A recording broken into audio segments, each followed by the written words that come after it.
Live from the Man Cave, treadmills and tangents with Coach Aaron Cerrone and his army of wellness warriors. Live in discussion of all things health and wellness, along with community topics they happen to stumble upon. And good morning, Omaha. This is Coach coming at you live from the Man Cubby. My co-pilot today is Sam the Man. How we doing? Going on? Good. How are you? Good. Sam, what's new, man? What's going on over at the Hy-Vee? Hy-Vee, just working a lot. It's been busy. It's been crazy busy. It's been good.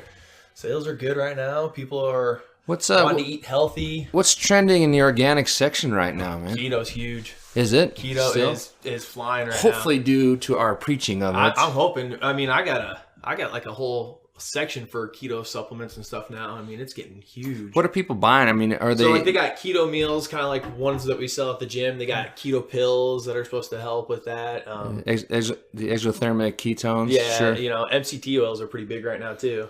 MCT oils, yeah, for the bulletproof coffee. Yep, the bulletproof coffee is huge too. They got a whole line of bulletproof coffees, bulletproof bars, ready to drink coffee. Now, do you see any of that? Is that mostly staying in the organic section, Yes. or do you see it starting to infiltrate throughout the store? No, right now it's mostly staying in the organic section. It hasn't infiltrated into the store yet. Although I'm sure, like everything else, at some point it's going to become so mainstream that it probably will. Which is funny because there's nothing organic about some of that stuff. I know. Nothing at all. Organic's just becoming the catch-all for health food. Yep. Well, like we stated before, you know, organic is, you know, you can, if you pay the money, you can put that label on anything. Just about anything. Pretty much. I grow organic eggs at the gym. Yeah. I think. I'm not really sure. They are free range. Free range, so they are you got free that. range. And I'm not sure what they're fed. I'm not sure what it is. Whatever feed I give them. I don't know how you would classify it. Now, I'm always interesting. I love walking around when I go to the store. I'll get what I need to buy, and then I just kind of shop for myself. I'm more just browsing to see what's out there. I'm always curious what new stuff that's on the shelves. And I notice energy drinks are as popular as ever. Energy drinks are flying. I mean, I'm sure everyone's aware of Bang. Bang is it's crazy. huge. That's kind of the most popular one right now. It is, and there's a new one that I saw recently that I'm curious about. It's called Spike. It's supposed to help with like brain promote, you know, help memory and all that. Well, I noticed that there's a kind of shift. Like energy is just assumed, and now it's like, what else can we get in the can? You know, is it brain function? It's, you know, recovery. It's, you know, whatever happens to be. And what else can we get in a can? I also noticed that sparkling waters seem to be huge. Oh, sparkling waters have grown exponentially within the last year. I mean, God, we've expanded. We went from maybe 8 feet in an aisle to probably 36 feet. Now, I've personally been kind of experimenting with sparkling waters. I was never a fan of them because, you know, I mean, first of all, you know, sparkling water, tonic water, seltzer, I don't know what the heck the difference is between them, you know, other than a nice gin and tonic maybe once in a while. But, you know, for the most part, the sparkling waters just, I never really had a palate for them. But in an attempt to cut out sugar in my diet and have something to drink that's a little bit healthier and not as sugary, you know, I've been kind of playing around with different sparkling waters. And, you know, there's some really good ones that are starting to come out, but you got to be careful. Like I had an Izzy, is that what it's called? Yep, Izzy. And I happened to grab that at a gas station. I was like, wow, that was really good. And I couldn't remember the name of it, so I kept searching, and I found them in Hy-Vee, and then of course, I turned the can around, and now I realized it was really good because there's like 30 grams of sugar in the darn thing. Yeah, you do got to be careful about that. It's in the form of fruit juice, but I was like, oh, well, that explains why it was so good. Yeah, and the ones that typically are good have a lot of the fruit juice. Like LaCroix, for instance, is not a very tasty. It's so popular though, Sure, but because it's not a very good one. I just tried Bubbler. Yeah, that's it was fairly pretty new one. good. It was pretty good. That is by far the best one I think people are liking. That's probably got the least amount of sugar in it. Yeah, there's only like 6 or 8 grams of sugar in it, and but you know, it was pretty good, and the flavors were pretty good. It didn't have, like, for me, a lot of the sparkling waters have like a bitey aftertaste that just like it tastes good going down, and then it just like just a little bitter, a little like a something, you know, did something to your tongue that I probably can't say on the air. Mean, you do got to be careful with some because a lot of them are pop companies are coming out with them. Oh, wow! Like Bubbler, I believe. Well, for the most part, like.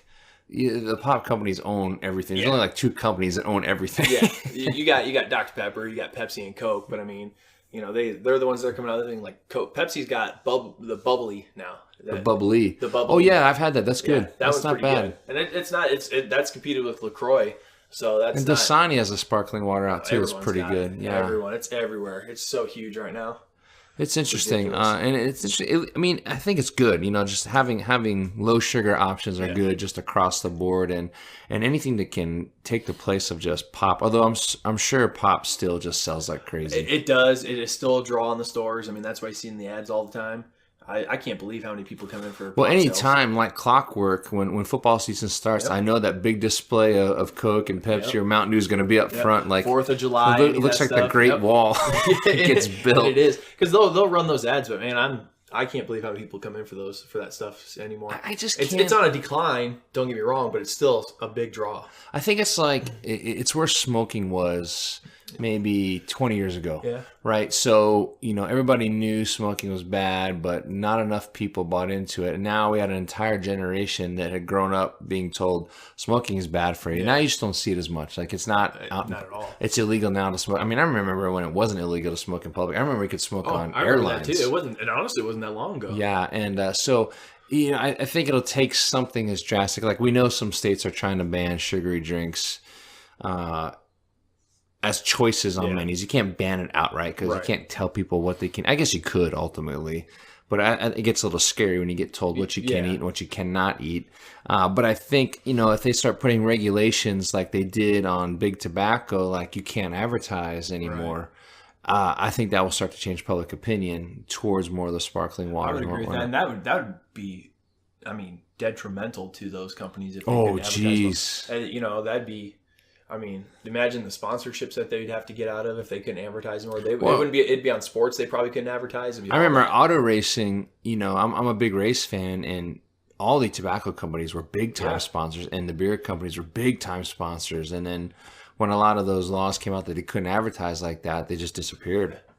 So but for the health of the general public, that's probably a good thing at the end of the day. But I mean, they got enough like the sparkling water and stuff out there. They could probably start advertising that to make up for it. Well, I think it's With just how a big that's shift, becoming. right? Yeah. It's a shift. I noticed Gatorade has been experimenting for a limited time with Gatorade Zero. And to be honest, to me, I think that's just a market experiment to see, hey, do enough people want zero sugar stuff? Yeah. And I think that's why they only have the 2 flavors too, because it is just a marketing thing, right? yeah. What's the traditional Orange and the lemon lime, and then they have a glacier cherry or something. I But haven't seen that one yet. they went with traditional, but it's flying off the shelf. It Everywhere is. I go, it's selling like crazy. So I'm willing to bet they start rolling out other flavors and slowly just convert the entire line to sugar free. It's good. I've tried the orange. I like it. And I'm willing to bet, because I don't know if you know, in Seattle, they put that tax on sugar drinks, Yep. and it's based on per ounce and per gram of sugar. So like a case, for example, like if you go to Sam's Club, a case of Gatorade costs like $13 or $15, but like up in Seattle, it's like $35 Oh my god. because of the tax on it. It's something ridiculous. So I'm willing to bet that that's in direct response, because it's all about bottom line, right, Right. for those Oh, yeah. companies. And now if they can come out with something that tastes exactly the same, and it's genius. Zero sugar, all the electrolytes. Yeah. What more could you want? And I can see them seeing that shift going to other states too. So I can see them preparing for it. Getting So, ahead of why it. not? And what's really flavoring? They can come out with all their flavors and zero sugar Easy. and completely replace their line, which is, I think, where a lot of manufacturers will go. Now, I think it's a little bit easier for like Gatorade. I mean, I couldn't taste any difference between regular Gatorade and the zero. I take none And then whatsoever. they've had G2 out for a long time, but unfortunately, with I almost said Coke products, because that's my East Coast coming out. What kind of Coke do you want? With the pop products, like you can taste a difference right now. Yeah. I mean, I like Coke Zero. I don't mind it. I think it's about as close as you can get to real Coke. I honestly, I haven't had a pop in years. I can't remember. Once the in last a time I had while, pop. I'll get a craving. Like if it's like a hot day and I'm really thirsty, I'm like, man, a Coke would taste good right now. The last pop I probably had might have been a Sprite. Might have been. It's been years. Yeah, stuff like that tastes so sweet to me now. God. It's ridiculous. It, It's amazing when you remove something like that from your diet, how your palate just changes. is just over. And here's a great story. I was at a birthday party. One of my students, one of my private students, he takes privates from me. His name's Lee. He's actually the owner of Oh my gosh, I'm brain dumping. Yamada Sushi, terrible. So everybody go check out Yamada Sushi. Great It's the sushi only place. sushi Oh, train so in town. Which, if you go to Japan, there's sushi trains everywhere. Is there? Oh yeah, all over the place. They're not quite as nice and they're uncovered, so the health standards aren't quite as high. But there's sushi trains everywhere. But yeah, there's one downtown right off of 72nd Street, 72nd Pacific there. But check it out, the Yamada Sushi. But I was at his daughter's birthday party, and his wife made this beautiful birthday cake. It was beautiful, and it was really ornate. It was from Frozen, and it had all this really nice icing on it. And she cut the cake, and you could see she had put fruit in with the cake itself. Ooh. And then I tasted it, and I don't know if you had like traditional like Chinese or Japanese desserts. They're not very sweet. And what I thought was going to be icing, it was just really light cream. Almost not like a meringue, but just like a light cream icing. It was not sweet at all. And I thought it was awesome. The cake was really light. The icing wasn't really sweet. It was just really nice and light. That sounds good. And all the adults were like, this is great. And the kids were like, this is gross. Right? And it made me laugh. But it made me laugh because it just goes to show how over-sugared our kids are. Right? And they're like, this is disgusting. And like all the adults were like, this is the best cakes ever. And it was awesome. But this kind of leads into what I want to talk about today, just how over-sugared our kids are. And, childhood obesity is such a problem right now and such an epidemic in the last few years. And I brought up, some statistics that I wanted to share with everybody. And this is from the Center of Disease Control and Prevention. And they show that since the 1970s, that childhood obesity and adolescent obesity has more than tripled.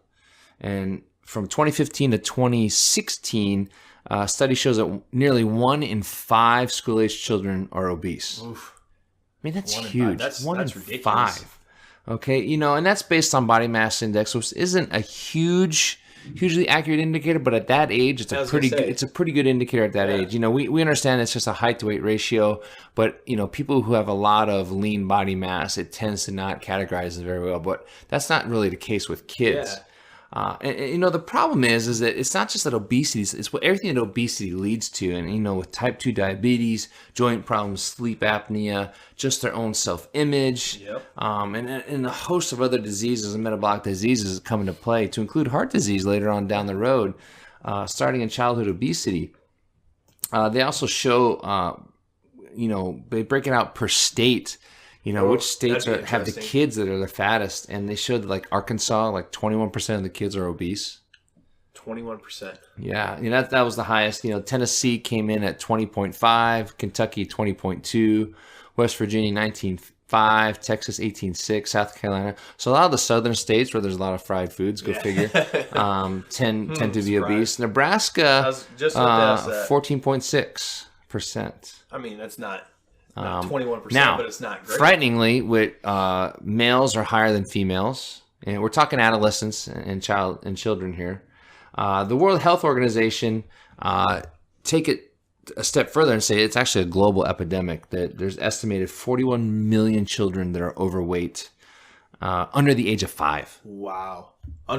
Think about that. Under the age of 5. That's sad.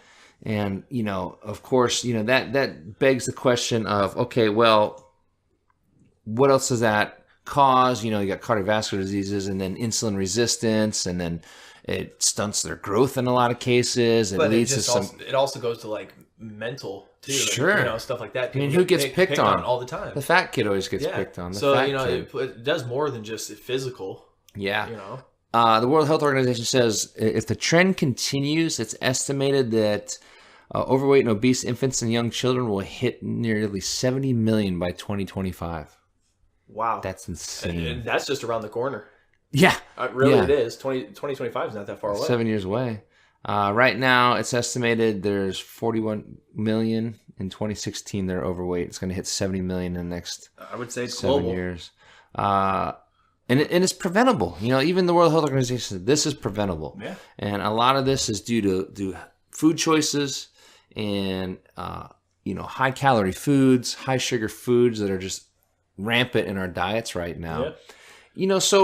I joked. I didn't really joke. I was serious, but I said it in kind of a snarky manner that I think diet nutrition poor diet and nutrition is one of the worst forms of child abuse.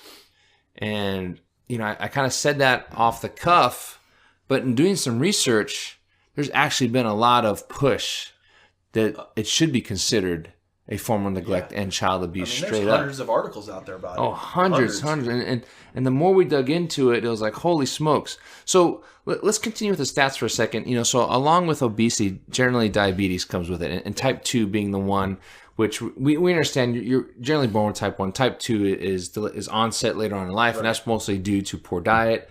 And we know in many, many cases you can reverse type 2 with a good diet.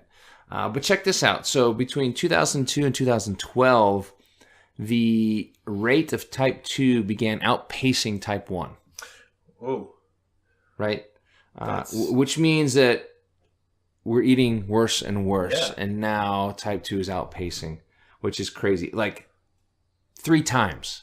And this is in a youth study, a Search for Diabetes and Youth study funded by the Center for Disease Control and Prevention and National Institutes of Health, found that from 2002 to 2012 incidents, the rate of new diagnosed cases for type 1 increased by 1.8% each year. During that same period, type 2 cases increased 4.8% per year. That's 3 times the rate. And this is in youth. This is in kids. This is in kids. That's what I'm. Yeah, this is in kids. This is sad. And it's across the board. It's not just. It's across all ethnic groups. So ages 10 to 19, new diagnosed type 2 cases rose sharply in Native Americans by 9%. Asian Americans and Pacific Islanders, another 9%-ish. Non-Hispanic blacks, 6.5%.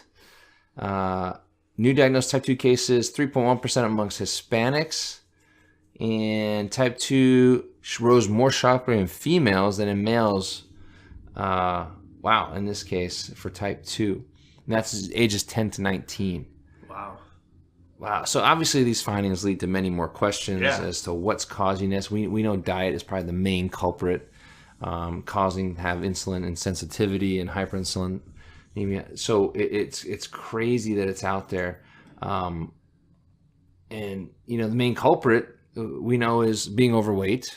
And the reason we're overweight is we're bad food choices. Yeah, bad food choices. Bad eating, bad food choices. But here's the thing, it's, how are these kids getting these foods? Like, they're not making these choices. I don't know who's putting the food in front of them. They're not the ones driving to McDonald's or paying for it. They don't have the money. So, who's giving them the food? And it comes back to it's the parents, right? Yep. Now, in many cases, you can argue the parents don't know better or it's a societal thing. But come on.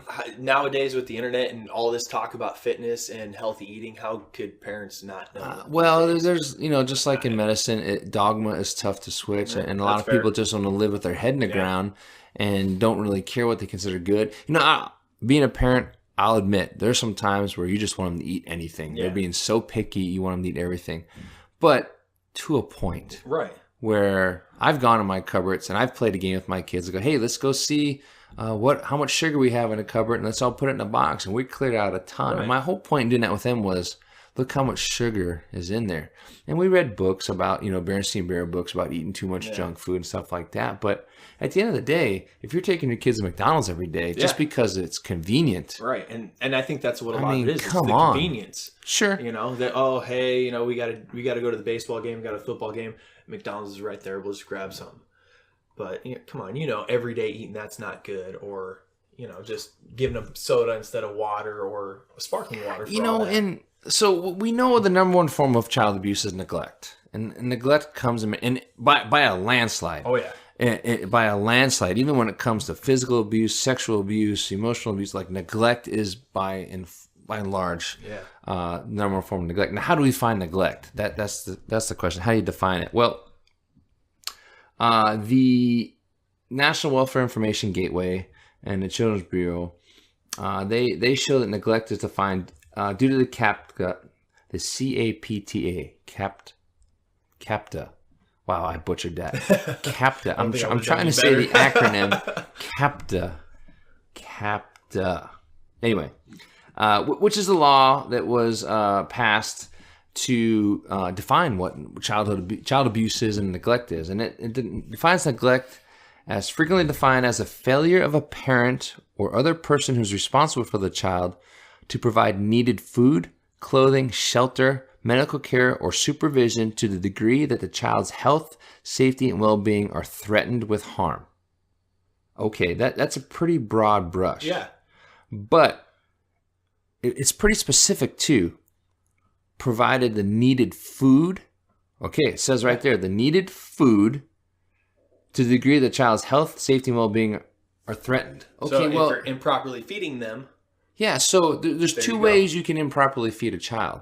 You can malnourish a child, right? Which, okay, I don't think anybody argues that malnourishing a child is Is wrong, horrible yeah. and wrong, and you should go to jail and you should probably burn for that, right? right? But for some reason, we're hung up to say overfeeding a child Is is not, not wrong, right? It's not the same thing. And why not? So we know a child can recover from being malnourished in many, sometimes, obviously it can be fatal, right? Which is terrible, but a child can recover. You, by overfeeding a child, could condemn them to a life of diabetes. Yeah. Could condemn them to a life of metabolic disease if you're not careful. And it's not their choice. And it's not their choice. That's the sad part about it. Well, and it's, they don't know any better, Yeah. right? They'll eat the food that's put in front of them. If you tell a child that hamburgers and ice cream are good for them, they're going to believe it. Yeah.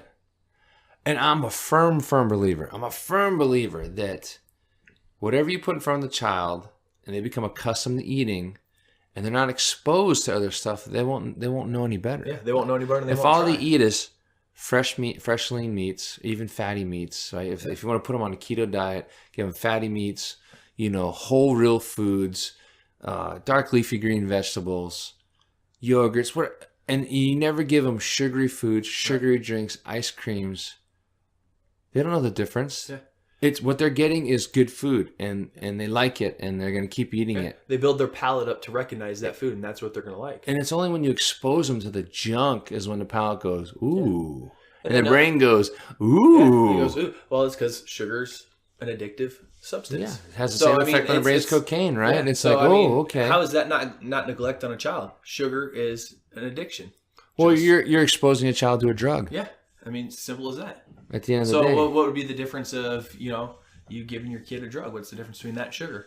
If It's if not really sugar, in it's terms of an effect on the brain yeah, and effect on the brain. Exactly. and establishing a poor lifestyle or poor healthy or poor eating habits, I should say. But that is going to transfer over to a poor lifestyle to some. To an Well, extent, they've shown. Studies show that if a child is obese, they tend to be obese as an adult. Yeah, It carries over. Habit patterns, right? Yeah. It's hard to break habit. exactly. It's hard to break habits. So so we found some articles too that talked about, and CAPTA stands for Child Abuse Prevention and Treatment Act of 1974, to fix my butchering of it. But there have been cases where we know that obviously people have been convicted for malnourishing a child, for neglecting a child in that manner. But there have been cases as recent as 2012 in which childhood obesity becomes life-threatening, and the parents were, in fact, criminalized and charged for neglect in that manner. So now it's a little trickier because how we define obesity is sketchy sometimes that it is, and at what point does that become life-threatening to the child? Yeah. I mean, does a child have to be diagnosed as diabetic before you can be considered neglectful of that child? That to me, that point's too late because that's for life. Yeah, so this article from Psychology Today we found says there's a long history of children being removed when they have been severely malnourished. However, more recently, some extremely obese children have been removed from the home as well, and to the point where childhood obesity becomes life-threatening. And there is a compelling interest in preventing harm. The child has been removed from the home. So I think that's a good thing. I agree. Furthermore, many parents of obese children are obese themselves. So treating the obese child of obese parents as neglected can have effect criminalizing obesity among parents. So here's the thing: there's a stigma. There's a stigma where, all right, we're a sensitive society right now, so fat shaming is not good. Right. So we don't want to fat shame. We're supposed to love our body. We're supposed to love our image. But if it's harming children, like where do we draw the line? Life threatening. I mean, you see it all the time. You see it out when you're out at restaurants. You see it all the time, and like you see an overweight parent, you look at the children, you know, or when you see an overweight kid, you're just looking for the parents. You almost know what they're going to look like. Well, it's funny you say that because that's actually how it is in the store. Oh, yeah. I see it all the time. You see the kid and you're like, oh, for the most part, you know what the parent looks like. And what aisle are they going down? They're going just down the garbage all the aisle. garbage aisles, all the middle aisles, the cookies, the juices, the pop, the chips. And you look at their cart and you're just it's like, full of that stuff. What are you reinforcing with your kid when your cart is just full of garbage? 5 boxes of cereal, Fruity Pebbles. I mean, you name it. They got all that stuff. Ice cream and just junk and frozen TV dinners. I found an article where the title of the article, this is from 2008, and it said childhood obesity is not a form of abuse. And this person basically says public health zealots have no business putting fat kids on the at-risk register. And he basically goes into saying that, where do we draw the line? And he comes down and at the end of the article it says, in their crusade against childhood obesity, public health zealots would do well to heed the wise words of pediatric experts in this field, who recently observed that it is also important to remember that obesity remains extremely difficult for professionals to treat, thus criticizing parents for what professionals are unable to do smacks of hypocrisy. Well, okay. Unable to treat. That right there is... That just reeks of pompous arrogance by medical professionals that don't want to admit that the majority of our problems, that many of our diseases, especially metabolic diseases, are treatable with diet nutrition. Right? Because the pills aren't working. They would rather medicate people. They would rather diagnose them as diabetic and put them on insulin, and they'd rather get paid. Causes a wicked cycle. Right? That is coming from a level of arrogance that says we can treat you, or we can't treat you with diet or diet war, because that will put us out of business to some extent. And that's what he's worried about. So I don't agree with this person. I do think it's child abuse. Yeah. I 100% think it's in the form of neglect. It's like you are neglecting your child's health by shoveling garbage down their throat. Yeah.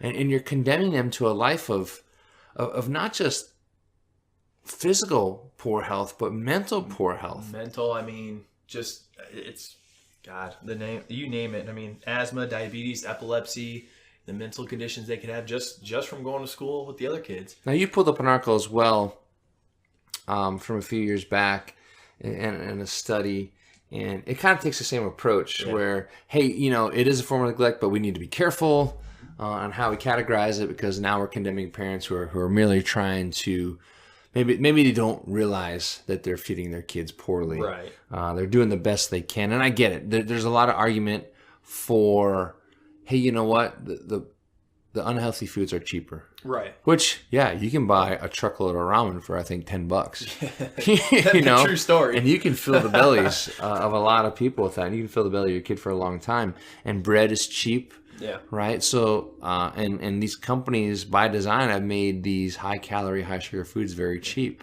But eggs are cheap too. And they're belly fillers. And eggs are pretty good for you. Eggs are incredibly good for you.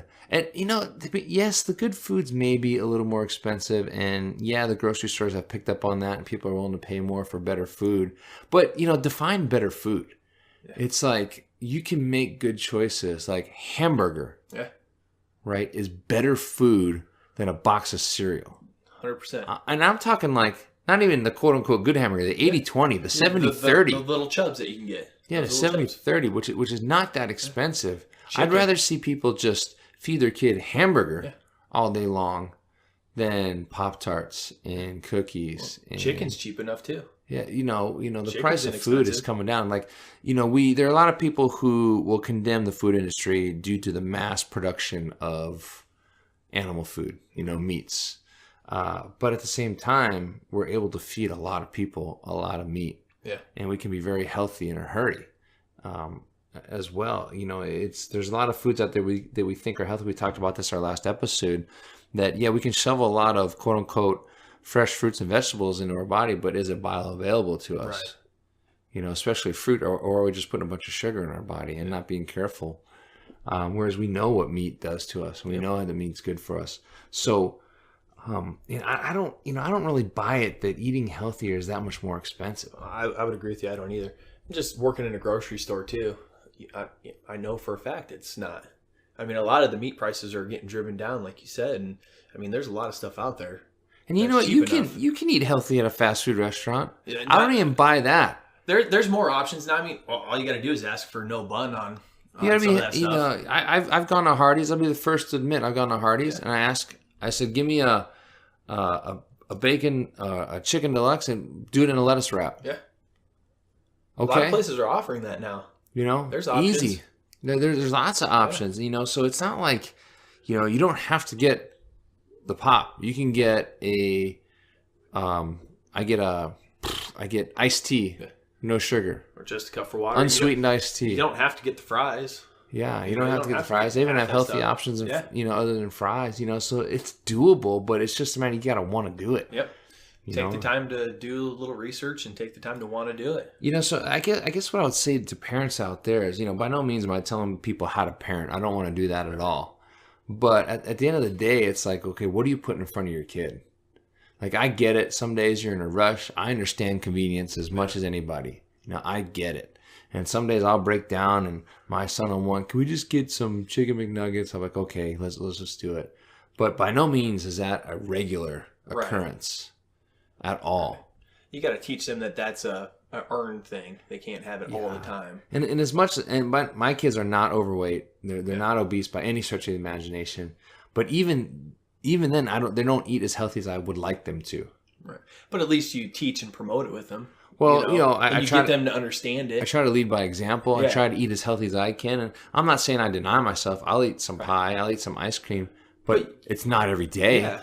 There's a difference though of getting to enjoy it every once in a while than having it every day. Yeah. You know. Yeah. I find it hard to believe when people say, I don't know what healthy eating is. When I give presentations, I just did this the other day. We had a group of people come in, and I'll have a little slideshow. I said, okay, let's play a game. And I'll just start putting pictures of food up. And I'll say, you tell me good or bad. That's all I want to hear, good or bad. Right? And I'll put a picture up of a hamburger. They say bad. French fries, they say bad. Salmon pops up. They go good. The apple pops up. They say good. A cupcake pops up. They say bad. Broccoli pops up. They say good. And I'll stop it. I go, you seriously don't know how to eat well? And like the shock on their face is like, oh my gosh. People know the difference between right and wrong. Yeah. What's good and what's bad. When it comes to food. So it's like, tell me, I don't know what to eat. Like, you're out of your mind. You can't sit there and have any lick of common sense. Anybody above an elementary school level education can tell you the difference between what food is good and what food is bad in general terms. There's no way you can tell me you don't know how to eat good. Basic decisions is all you got to do. You just don't want to. Yeah. Right? And that's fine. If you don't want to as an adult, That's you your don't want decision. to, that's your decision. Yes. But why would you condemn your child to that? Yep. They don't have a choice in it. So that's They not, don't. That's not fair. Now, don't be a hypocrite and make your child eat, plain chicken and broccoli while you're crushing a double Whopper Right. with cheese or whatever. Like, okay, that's not right either. Lead by example. Lead by example. I mean, obviously it's much easier if the kid sees you do that. Yeah. And then you're not being neglectful anymore. But I just, you see kids and you're just like, wow, I feel so bad for them. Like, they don't realize how unhealthy they are. Yeah. Like, they don't realize. They know they feel bad. They know they look different. They know they can't play with the other kids or they can't keep up with the other kids in sports.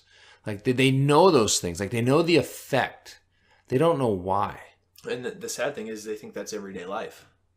Because that's what they They don't think they know, right? That's what they know as everyday life. They don't, and our schools aren't helping at all. No, not at all. Not at all. I at had all, an issue. unfortunately. Our kids were in an after school program, and they would give them a quote unquote snack, and I was just like, you go in there and Popping Gushers? Was that the well, snack? it's like it's like Pop-Tarts. It's milk and cookies, or it's like it's just junk. So once in a while they get a granola bar in there, but we know that's just sugar anyway. Yeah. And I actually sent a note to the director. I said, hey, your program is great. I love what you do with the kids. I understand it's hard. I was like, can we get some better food choices for the kids? I feel like they're getting a lot of sugar. And well, we know it's very hard, but we're open to suggestions. I'm like, what? Open to suggestions. What do you want me to say? Like, how do you not know that orange drink and Pop-Tarts is not a good choice? Like, how do you not know that? That baffles my mind. Do you got to go in there and show them the pictures? Well, of the food? I made a suggestion. What's right I say, hey, I know it's tough, but there's a lot of healthier choices out there. I'd rather see you put some carrots and celery out there for the kids. Like, I understand putting broccoli out there isn't going to win any favors, but you can get away from the processed foods. Go get a mixed veggie tray from the store. I mean, and there's places where you can buy stuff in mass quantity and make it much, much cheaper. Like, there are companies out there that do that for restaurants where you can buy in quantity, right? But I promise you that if you stop putting the sugary choices for the kids and all you do is put some healthier choices, they'll eat it. Yeah. Eventually, They'll get hungry. Yeah. They'll eat it. And then they won't want those sugary options anymore. Well, I mean, or they'll start packing their lunch, but then it's on the parents, right? But I got an issue where I'm paying you to watch my kid, but I'm also paying you to put crap in front of them. That bothered me a little bit. But when I suggested to them, hey, can we get some healthier options? Like, they had no concept of what a healthier option would be, and I was like, how do you not know that? That baffles me. That really does. I mean, I get it; it needs to be cost effective, but you can make that happen. There's enough places out there to make that happen, like you said. You can make that happen. Yeah.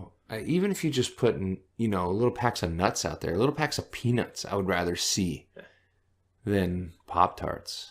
God, I'm sure they could go up to Hy-Vee and have them cut up some vegetables and stuff for me. Well, especially for schools. There's programs out there where I know companies like Hy-Vee, they don't necessarily need to donate, but I'm sure they can come up with a program where you're buying pallets of peanuts at a very discounted rate for the school. They can figure something out and make it work. And there's grants and stuff out there that can pull that off. I don't know. That's where it boggles my mind.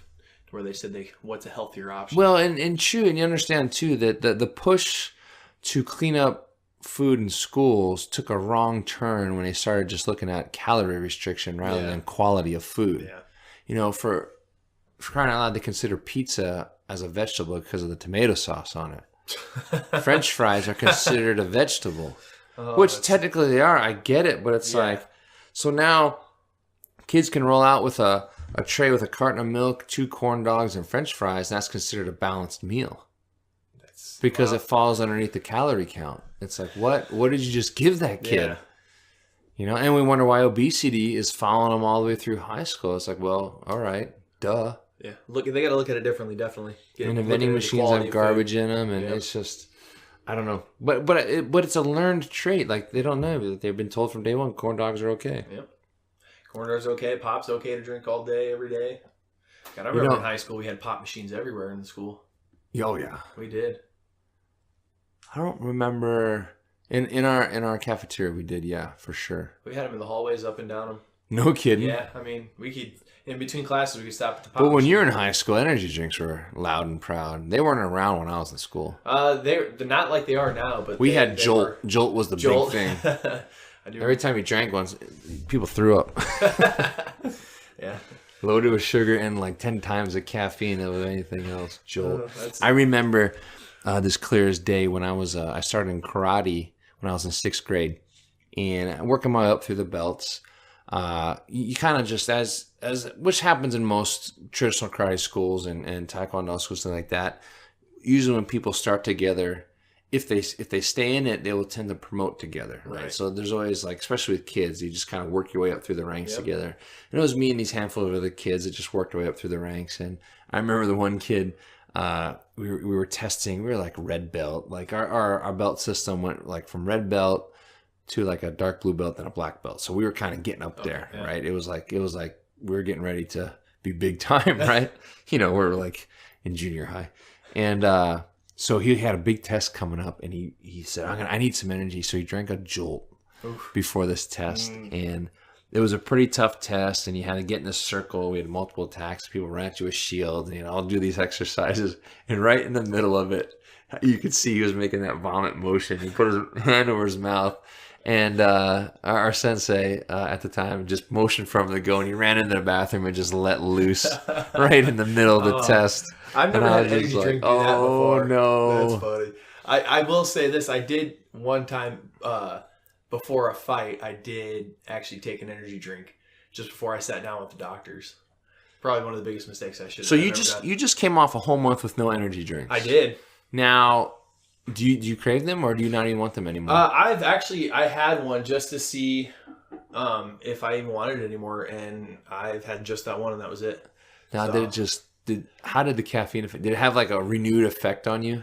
No, it was bad. I felt like my heart was gonna explode. Yeah, that's what I mean. And, Like, I didn't even drink the whole thing. I think I only had half of it. that's funny. And yeah, so.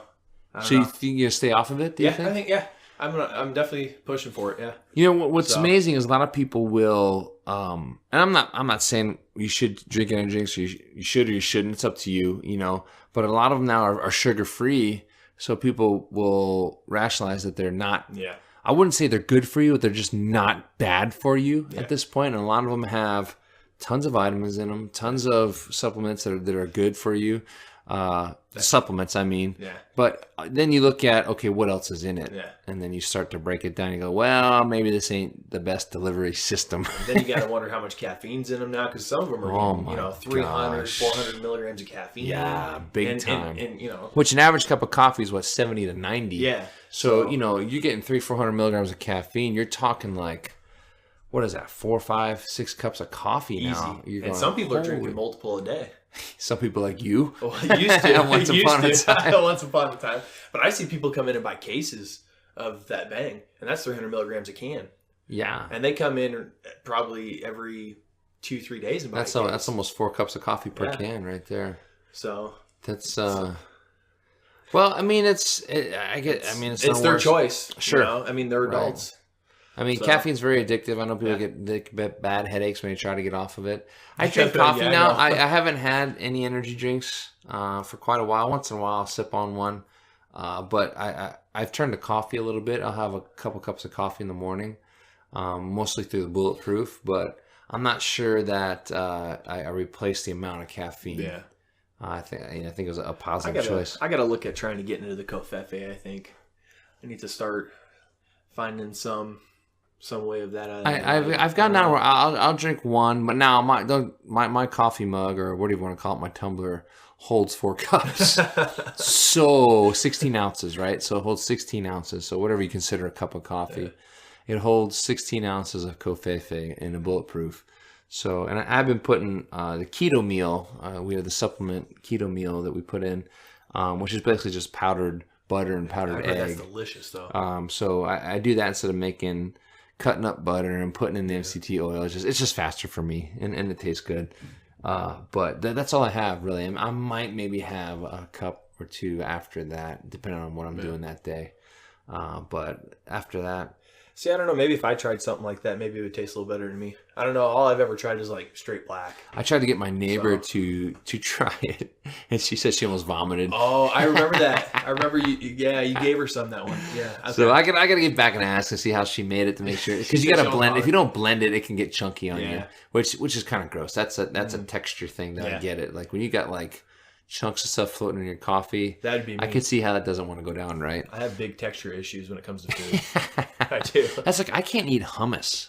See, I can eat hummus Like all the day long. I like texture of hummus, hummus does something to me. I don't know what it is. but like I can't do peppers or onions because of the texture. Really? Yeah, Like raw or cooked? both. Really? Yeah, I can't. I don't know what it is. The texture. So you can't eat anything with peppers or onions in I it? don't. Wow. So, but hummus, I'll eat that all day long. I don't know. Hummus just, I don't know. Like I think the first time I had it just looked like snot to me. I don't know. I don't know what it was. And the texture just, I don't know. It was just a combination of things that just didn't do well for me. But that could be just me. Yeah. Probably it's just me more than likely.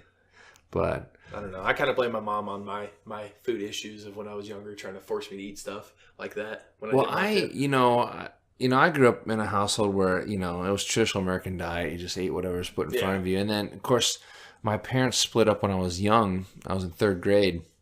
And then we moved in with my grandmother, my dad and myself, my younger brother. So my Italian grandmother, we had some type of pasta or noodles shoved in front of us and bread constantly. My dad, which God bless him, hindsight, he was spot on. It was whole milk, real butter in the house. He wouldn't allow anything other in the house. So I was like, all right, well, now hindsight doesn't make sense. But he was also hamburgers, French fries. And of course, my grandmother would just, if she found that we liked something, we would get it multiple times a week just because it was all about filling the belly. Like I remember one time that I had said I liked Hamburger Helper, which original Hamburger Helper, I still to this day I think is fabulous. Original cheeseburger, original. The cheeseburger, hamburger, cheeseburger Helper, right? And so I would get that once a week at least because she was all about. She was old school. She was all about providing for her family. She was all about making sure the family was fed. And so I would come home from school after football practice. There'd be a pot of Hamburger Helper, and I would crush it, right? But it was kind of like, okay, Hamburger Helper again. But in her mind, it was like, well, you said you liked it, so I'm going to make it for you. But, she would also make us, pot roast and cheesesteaks and, all that stuff. But now check this out. She lived to be almost 103. Wow. And she drank like a half a cup of beer every day. That's funny. I've heard people say and garbage about beer that. Too. And there's a lot of research that says a little bit of alcohol every day is very good for you. But so she's living proof of that. What do you mean by garbage beer? What kind of beer? It was like Schlitz. Oh, and there's a brand back east called Schmitz as well. That just sounds even worse. Yeah, just not good beer at all. Off-brand of Schlitz. It's the lower. But you can't argue with it, right? Hey, you can't. It be 103. Like, who am I to say don't drink Schlitz? I'm like, well, something. Now, towards the end of her life, she didn't eat much meat because of her dentures. She didn't have any teeth, so she couldn't chew a lot of stuff. So but I mean, I never saw her turn it away. But she would always eat like a lot of noodles, things that could she could chew easy, and things like that. So in that respect, her diet, but she never ate much. She was only like 4'10". Oh wow, she was tiny, tiny little Italian lady. But man, she could make a meatball. Oh my god. I bet it was fresh, homemade too, from scratch. And you know what she would do? She would save the ends of loaves of bread and keep them in a bag in the drawer, and they would get hard and stale. And that's what she would use in the meatballs. Really? As filler. So she would break up the bread and then pour some water on it to make it soft again, and then mix that in with the meat and use it as filler.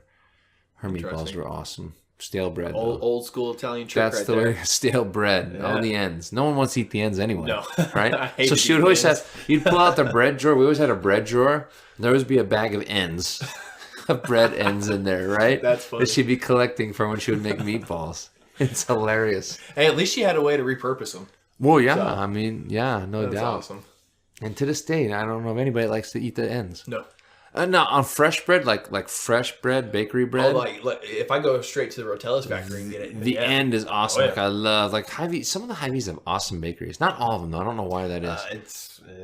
It's like the one out on I would agree with 108th and Q. Awesome bakery. And yeah, I love the ends of those breads because that's where for me there's like a lot of flavor. I don't know what it is. The fresh baked bread, not the sliced quality bread. people who care about what they're doing. My in-laws live like a block away from Rotella. Oh, I live right down the street. So they'll go up there too because they got that. A lot of people don't realize they have a little storefront in there. Well, that place is so you busy get a loaf all of the bread time. for like what, 50 cents? I think cheaper than that. Stupid. It's ridiculous. That's my understanding. It's day old though. Like it's everything that didn't sell. Yes, I believe. I mean, it's still fresh. I mean, a day old. Yeah, but it's everything they took off the shelves because they pride themselves in always having fresh bread on the store shelves. Yeah, we get shipments every day. So they'll take the stuff that didn't sell and then sell it for like 50 cents in there. Yeah, fresh stuff every day. So it's great. Day old bread. But I love waking up to the smell of that Rotella's factory. Oh my gosh, it's great. Oh my gosh, I can't imagine. We used to in my dad's restaurant. I grew up working in my dad's bar and grill. And we used to get fresh rolls for our cheesesteaks, and we would go to a specific bakery and get them. I used to love going with them because they would always give us like a loaf of twisted bread, and it was like, oh, fresh. It was still warm and just melt in your mouth. So good. Nothing better than fresh baked goods. I do like bread. Bread's such, I try not to eat a lot of it because I try to stay pretty ketogenic in my diet, and I try to stay away from breads, but you put fresh bread and butter in front of me, oh... And I don't even like slicing it. I just grab chunks and pull it off, That's the way to do it. and dip it in the butter. I'll just slide it right. I'm through, not mad at you for that. right through the butter little jar and just crush it. And I was like, oh man, I love it. I can do that too.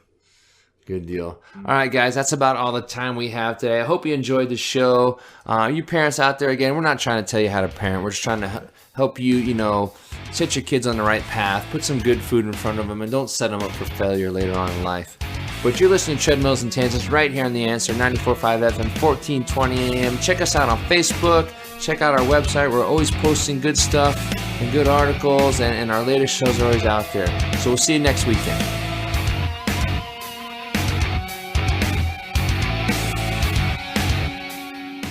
When you walk into Mid-America Martial Arts, you're walking into more than punching and kicking. You're walking into a community, and that is what I think sets us apart from everybody else. We train anywhere from 4 years old, and we have students as old as in their 60s here. Our main programs are Brazilian Jiu-Jitsu, Muay Thai kickboxing, Judo, as well as our strength and conditioning program, which is our Training for Warriors program. Our main goal is that when people leave here, they feel better about themselves. They're a little bit better as a person, they feel a little bit about their life, they feel better about their day. Now, everybody holds baggage, everybody has stress. This is the place where they can come in and put all that away for a little bit and work on themselves. Yeah, do we hope they can defend themselves better? Sure. Do we hope they can punch and kick a little better?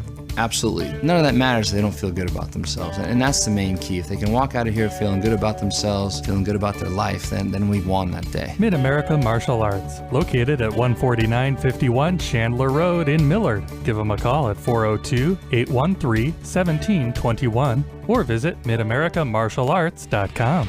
Tune in each Saturday morning with fun banter on what it takes to live a healthier, happier, and more vibrant life in the Big O. Treadmills and Tangents with Coach Aaron Cerrone and his army of wellness warriors.